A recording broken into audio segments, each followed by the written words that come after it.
கனடாவின் ஒன்டாரியோ மாகாணத்தில் அதிகரித்து வரும் உணவு பற்றாக்குறை மற்றும் பொருளாதார நெருக்கடி குறித்த தகவல் வெளியாகியுள்ளது. தென்மேற்கு ஒன்டாரியோவில் வசிக்கும் 4 குடும்பங்களில் ஒரு குடும்பம் போதிய உணவின்றி உணவு பாதுகாப்பற்ற சூழ்நிலையை எதிர்கொண்டுள்ளதாக 5 பிராந்திய சுகாதார பிரிவுகள் எச்சரித்துள்ளன. வாடகை மற்றும் அத்தியாவசிய பொருட்களின் விலை கடுமையாக உயர்ந்துள்ளதால் மக்கள் உணவுப் பொருட்களை வாங்குவதா அல்லது வாடகை செலுத்துவதா என்ற கடுமையான நெருக்கடிக்கு ஆளாகியுள்ளனர். மிட்லசெக்ஸ், லண்டன் போன்ற பகுதிகளில் 30% குடும்பங்கள் இந்த உணவு பற்றாக்குறையால் பாதிக்கப்பட்டுள்ளதாக சுகாதார அதிகாரிகள் கவலை வெளியிட்டுள்ளனர்.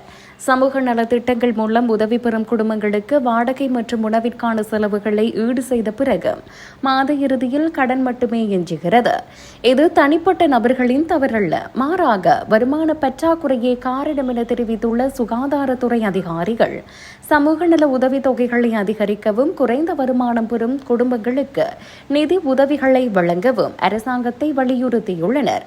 எடுத்துக்காட்டாக, ஒன்டாரியோ வொர்க் சமூக நலத்திட்டத்தின் கீழ் மாதம் $2,994 பெறும் 4 பேரை கொண்ட ஒரு குடும்பத்திற்கு வாடகைக்கு $1,877, உணவுப் பொருட்களுக்கு $1,196 செலவாகுகிறது.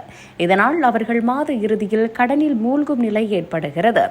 இதனை கருத்தில் கொண்டு சமூக நல உதவித்தொகைகளை உயர்த்தவும், குறைந்த வருமானம் பெறும் குடும்பங்களுக்கு மேலதிக நிதி உதவிகளை வழங்கவும், வீட்டு வாடகையை கட்டுப்படுத்தக்கூடிய நடவடிக்கைகளை எடுக்குமாறு சுகாதார அதிகாரிகள் அரசாங்கத்திடம் கோரிக்கை விடுத்துள்ளனர்.